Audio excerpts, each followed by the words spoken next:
Inquiétant. Voilà le mot que je choisirais si je devais définir la conférence de presse de Vladimir Petkovic, sélectionneur de l'équipe d'Algérie. Salam l'équipe, salam la team des Z, j'espère que vous allez tous très très bien. Sahaf Torkoum, j'espère que vous avez bien mangé. On va parler de la conférence de presse de Vladimir Petkovic de manière très très bref, très très rapide. J'espère que vous l'avez vu. Si vous ne l'avez pas vu, bah, vous n'êtes pas obligé de la voir. Je vais essayer de résumer les points essentiels qui ont été dits. J'ai aucune prise de notes, rien. On va y aller à l'arrache, mais il y a quelques points essentiels qui m'ont vraiment marqué. D'accord. La conférence de presse, honnêtement, je vous dis, pour moi, ça c'est mon avis personnel. Je vous invite à réagir en commentaire, me dire déjà si vous l'avez vu. Qu'est-ce que vous en avez pensé? Est-ce que il y a des choses où vous n'êtes pas d'accord avec le sélectionneur? Est-ce qu'il y a des choses avec lesquelles vous êtes d'accord, etc. Est-ce que pour vous, il vous a rassuré, il vous a inquiété comme moi? Voilà, n'hésitez pas à donner votre avis, votre ressenti. Je vous remercie également pour les 2 dernières vidéos. Vous avez été plus que présents. Donc voilà, un grand merci. Bon, comme j'ai dit, personnellement les gars, Petkovic me fait de plus en plus peur à l'approche, pas forcément de ces 2 matchs, mais à l'approche du grand jour, c'est-à-dire, de la CAN qui arrive, de la coupe du monde qui arrive. Déjà, est-ce qu'on va se qualifier ou pas? Normalement, c'est un parcours pas de santé, j'irai pas jusque-là, mais c'est un parcours quand même qui n'est pas si compliqué que ça. Je rappelle qu'on est dans une nouvelle formule de qualification en coupe du monde. Il n'y a plus ces fameux barrages très anxiogènes avec un match aller-retour bouillant. D'accord, on est sur des qualifications de groupe assez simples normalement vu le niveau de l'équipe d'Algérie comparé aux autres équipes. Il n'y a que la Guinée qui pourrait nous poser problème, bien évidemment, mais normalement, on est censé être au-dessus, d'accord? Et bien évidemment que ces matchs, on les attend avec impatience pour décrocher les 6 points, parce que pour moi, les 6 points sont obligatoires. Mais au-delà de ça, cette conférence, elle montre que au niveau de l'avenir, il a l'air de faire plus confiance à son groupe, d'accord, quitte à pas, je dirais pas mourir avec, parce que il a, il vient à peine de commencer, il a rien gagné, etc. Mais on voit qu'il est très fermé à apporter de la véritable nouveauté à cette sélection. Et on a viré Belmadi pour quelle raison? On a viré Belmadi pour construire. On a viré Belmadi pour construire. Et ce n'est pas ce qu'on est en train de faire. Je vois une liste Belmadi 2.0. Je vois une liste Belmadi 2.0. Est-ce que je vois de la vraie nouveauté? Non. Je vois juste des choix imposés par un nouveau coach, avec souvent au départ une mise en avant plus ou moins d'un... Parce que je pense qu'au début, la liste lui était imposée, si on peut dire, une liste anti-Belmadi, où il a clairement mis Brahimi en tant que capitaine, un joueur qui représente plus ou moins l'anti-belmadisme, si on pourrait dire ça, un Benzia, avec qui aussi il y a eu des propos polémiques avec Belmadi. Ben Rahma, il a fait de ces 3 joueurs-là, si vous vous rappelez bien, dès le début, quand Mahrez n'était pas encore là, quand on commençait les matchs, etc. 3 joueurs que Lafaf et Vladimir Petkovic ont mis en avant dès le début. Brahimi s'est passé un couac, donc il a sauté. Ensuite, Benzia est toujours mis en avant, un peu moins. Et Ben Rahma est vraiment encore la tête de gondole pour moi de Vladimir Petkovic. Bon, mis à part ça, je vous récapitule ça pour ensuite analyser ce qui va être dit, les propos, etc. Bon, sur le cas Ben Rahma, Vladimir Petkovic a dit sans broncher que Ben Rahma, il comptait sur lui. D'accord. Donc déjà, c'est un membre important. Là, déjà, c'est très inquiétant. C'est-à-dire que Ben Rahma, malgré qu'il soit en D2, etc., je pense qu'il sera à la CAN quoi qu'il arrive. C'est-à-dire qu'aujourd'hui, on a un Belaïli qui est plus fort en club, qui est plus fort que Ben Rahma, qui vient là. Mais si aujourd'hui, un des deux doit sauter pour l'arrivée d'un Boulbina, il fera sauter Belaïli à la place de Ben Rahma. Même si Ben Rahma ne donne rien. C'est ce que moi, je vois. Je vois que Ben Rahma, c'est son joueur phare. Et ça, déjà, c'est très inquiétant. Parce qu'encore, quand tu as un Belmadi qui, quand il vient, il fait venir ou il met un joueur phare comme Riyad Mahrez, comme Belaïli, etc., etc., Bounjer, etc. Au moment où il les met, c'est cohérent. Parce que c'est des joueurs qui pètent le feu, qui apportent à la sélection directement d'une manière cohérente. D'accord? Mais là, Ben Rahma, ce n'est pas le cas. Oui, il a marqué 1 ou 2 buts. Oui, ceci, cela. Mais c'est très, très moyen dans le jeu. Ça n'a rien à voir avec l'arrivée d'un Belaïli qui, contre le Sénégal, te met un but tous les supporters explosent parce qu'on domine certainement la meilleure équipe africaine. Ça n'a rien à voir avec un Mahrez qui fait une canne de fou. Ça n'a rien à voir avec un Bounedjah où il te mange Koulibaly sur le match aller face au Sénégal. On est strictement à l'opposé de tout ça. D'accord. On n'est pas sur quelque chose où Benrahma est flamboyant, etc., etc. Donc, Petkovic va ramener Benrahma à la CAN 2025. C'est quasi sûr à 90% vu ses propos. Et ça, déjà, c'est très inquiétant. Parce que pour moi, Ben Rahman n'a même pas sa place dans cette liste. Si à la rigueur, il monte en D1 saoudienne l'année prochaine et qu'il performe et qu'il plante et qu'il revient en forme, etc., ok, il n'y a pas de problème. Ça va se jouer entre Belaïli, Ben Rahma, Boulbina, sachant que Ben Rahma, tu peux aussi le passer en 9,5, en 10 derrière l'attaquant, tu vois, tu as des solutions, ok. Mais là, c'est-à-dire que sur son côté gauche, il estime que Ben Rahma va être quasi indéboulonnable, d'accord. Indéboulonnable. Ok. Suite à ça, il a parlé du cas Boulbina. Parce que forcément, 90%, 80% des supporters sont d'accord pour que Boulbina intègre cette équipe. D'ailleurs, je rappelle, au cas où vous ne le saurez pas, Boulbina est le joueur africain de tous les championnats africains, d'Afrique compris, à être le meilleur, le plus décisif, meilleur buteur et passeur. Boulbina est le meilleur buteur et passeur du continent africain, des championnats du continent africain. Il y a une seule personne devant lui et c'est un Brésilien. Il y a une seule personne devant lui d'un seul but, c'est un Brésilien. C'est le meilleur joueur africain des championnats africains. C'est incroyable et il n'est pas appelé. Pour dire le peu de considération qu'il met dans le championnat local. Et on n'a pas dit que normalement, Petkovic devait rester 3 semaines par mois en Algérie pour justement suivre le championnat local, pour prospecter les clubs, pour trouver des pépites, pour trouver ceci, pour trouver cela. C'est ce qui nous a été dit au début, puisque les gens qui étaient massivement contre Belmadi disaient Belmadi, il passe sa vie au Qatar, il vient juste pour ses mois FIFA, il prend 200 k par mois, ceci, cela. Là, donc on a un joueur, on a un coach aussi qui a 130 k par mois sans avoir rien fait, parce que Belmadi, avant d'avoir ses 200 k, mais même il n'avait même pas 200 k, pour vous dire, c'était pour l'ensemble du staff, mais avant d'avoir été fortement augmenté, je crois, à 150 k ou un truc comme ça, et il était à 50 k, 70 k. Et ensuite, il a gagné une canne. Et là, on lui a augmenté son salaire. Mais là, on est sur le coach le plus cher d'Afrique, qui n'est pas capable de prospecter des joueurs du championnat local.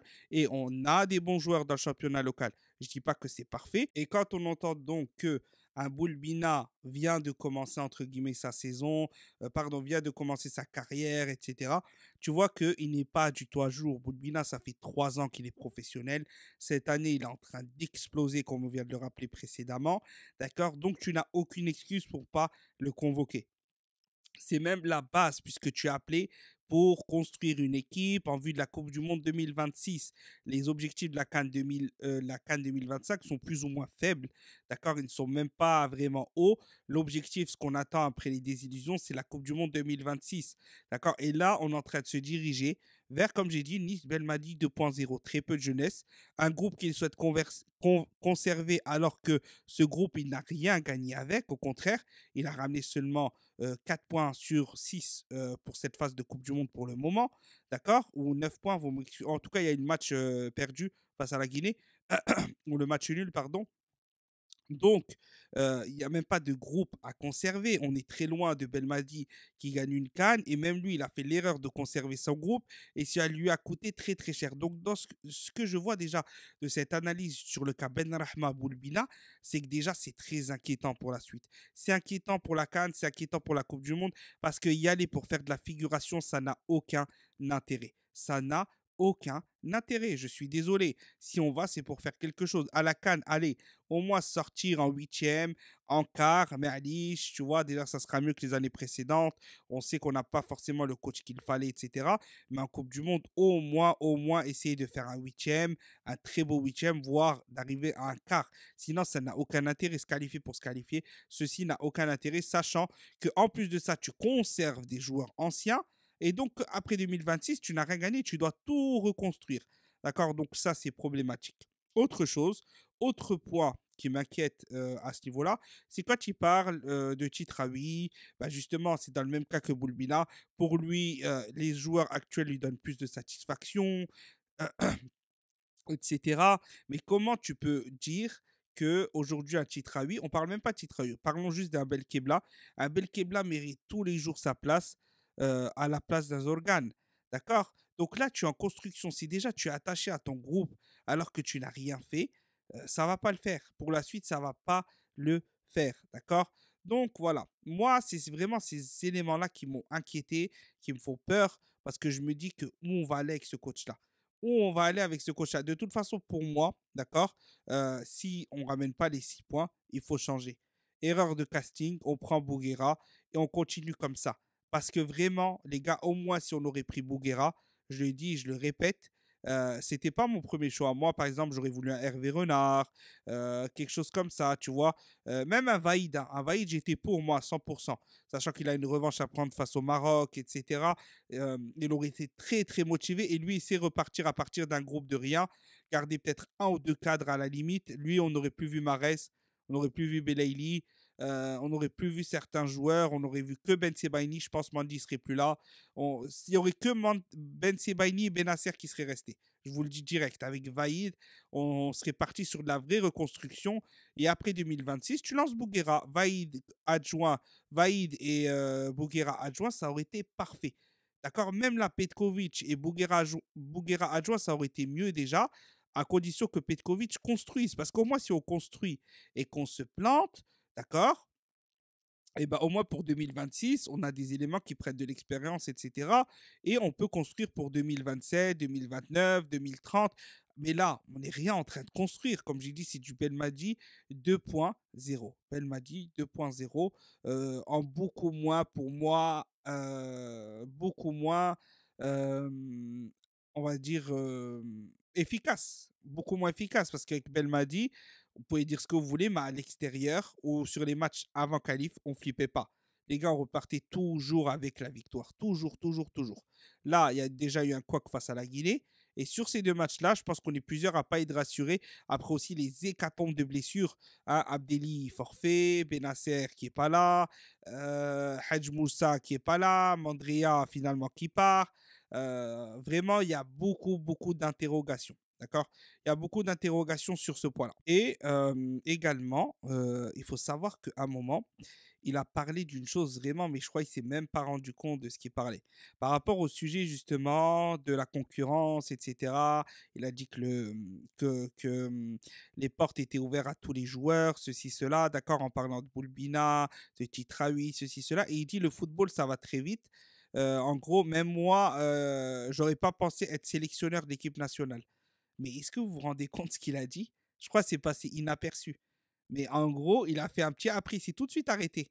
En gros, il est en train de dire, en gros, parce que il n'était pas coach, il était au chômage.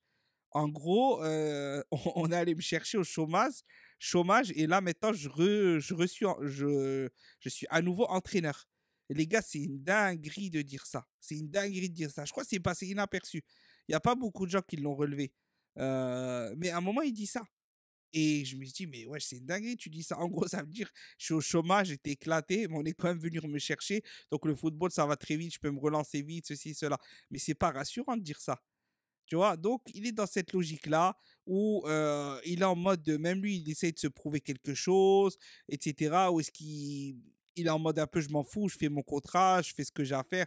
De toute façon, à la base, j'étais au chômage, tu vois. Donc, je sais pas si j'allais refaire du foot ou pas. Bref, c'est très, très complexe. Mais rien de rassurant. Je vous assure, pour moi, en tout cas, il n'y a rien de rassurant. Donc voilà, on pourrait encore parler de certaines choses qu'il a dit, etc., mais ce n'est pas le plus important. Ce qu'on retient, c'est que les gars, il est déjà en train de former un groupe et il n'est pas prêt à bousculer ce groupe-là. Alors que pour moi, ce groupe-là, il y a énormément de joueurs, 4, 5, 6 joueurs que tu peux faire venir et remplacer. Et il est fermé à ça. C'est ce que je ressens. Et moi, ça me fait peur. C'est-à-dire que tu vas aller. Aujourd'hui, les gars, prenez cette liste, regardez-la et dites-vous, est-ce que tu peux aller faire un très gros quart à la CAN 2025 avec? Est-ce que tu peux battre ton record de Coupe du Monde 2014 et viser un quart de finale de Coupe du Monde avec cette liste-là? La réponse pour moi, elle est non, non et non. C'est impossible, à moins de payer les arbitres, de faire je sais pas quoi. C'est impossible. Il y a trop de manquements. Il y a trop de manquements. Tu peux pas me dire, Medeni, Mandi vont rester là 15 000 ans. Ben Rahma, s'il continue sur ce championnat, cette lancée, il ne peut pas rester là. On va arriver avec un Mahrez, un Belaïli très âgé. Donc, ok, là, tu prends le meilleur joueur. Mais si tu fais pas travailler un Boulbina derrière, si tu fais pas venir un Titraoui, si tu fais pas venir d'autres joueurs comme ça, qui essayent d'apporter un plus avec de la jeunesse, de la fougue, tu fais pas rentrer Maza, tu le fais pas jouer. Hadj Moussa est blessé, il n'y a personne derrière. Tu aurais pu faire venir, je sais pas, moi, un Guitane, par exemple, qui revient bien. Euh, donc voilà, c'est pas normal, c'est inquiétant. En tout cas, moi, c'est ma position. N'hésitez pas à me dire la vôtre. Est-ce que vous avez été rassuré, pas rassuré? Est-ce que vous avez le même avis que moi ou pas? Peut-être je suis totalement à la plaque. Peut-être pour vous, les gars, c'est positif ce qu'il dit. Vous dites qu'il est confiant, etc. Donc voilà, je ne sais pas trop. En tout cas, quoi qu'il arrive, petite information de fin. L'équipe d'Algérie s'est envolée en direction du match extérieur, donc au Botswana. Donc voilà, match aura lieu vendredi, mardi, mercredi, jeudi, il reste 3 jours. Jeudi s'entraîneront dans la veille de match, quoi, dans le stade en question. Donc on est à quelques jours là, les gars, d'un match crucial, d'un match crucial. Parce que pour lui, il a dit que c'était pas décisif, mais il se trompe. C'est très très décisif, sachant qu'on n'est jamais certain de l'évolution des joueurs, où ils vont jouer, comment, ceci, cela, qui sera blessé ou pas. Les gars, c'est 6 points obligatoires. Pour lui, ce match n'est pas décisif. Je crois qu'il n'est pas conscient de ce qu'il dit. D'accord? Parce qu'il dit que le football, ça va très vite. En même temps, il dit ça, c'est pas cohérent. Le football, ça va très vite, donc tu dois tout de suite prendre tes points. Tout de suite, au cas où il y a un couac à la fin et que tu passes quand même. Parce que si à la fin tu te plantes et que là, tu te plantes et tu dis, mon assurera à la fin, etc., ça ne va pas le faire. Voilà, c'était tout pour cette vidéo. C'était un résumé un peu rapide, un peu ceci, cela, mais moi, voilà, vraiment ce qui m'inquiétait, c'est ça. Le fait qu'il est fermé, qu'il te dit des choses incohérentes. Boulbina, il vient de commencer sa carrière, mais qu'est-ce que tu racontes? Ça fait 3 ans qu'il est professionnel, certes, c'est au championnat algérien, mais là, aujourd'hui, c'est le meilleur joueur en Afrique en termes de passes et buts, en termes de statistiques, c'est le meilleur joueur africain du continent africain. C'est un fait, c'est des stats, tu peux pas les nier. Voilà, Benasser, pourquoi l'appeler? T'es pas rassuré, mais prends Titraoui, montre que tu peux tout de suite changer, adapter, modifier, que tu as de la fougue, de l'énergie, que tu es apte, que tu n'as pas peur, parce qu'en ayant peur, tu nous fais peur. Et on verra bien ce que ça donne. Quoi qu'il arrive, on sera derrière l'équipe, ça c'est logique. Mais franchement, les gars, pas rassuré, pas rassuré, pas rassuré. Salam l'équipe.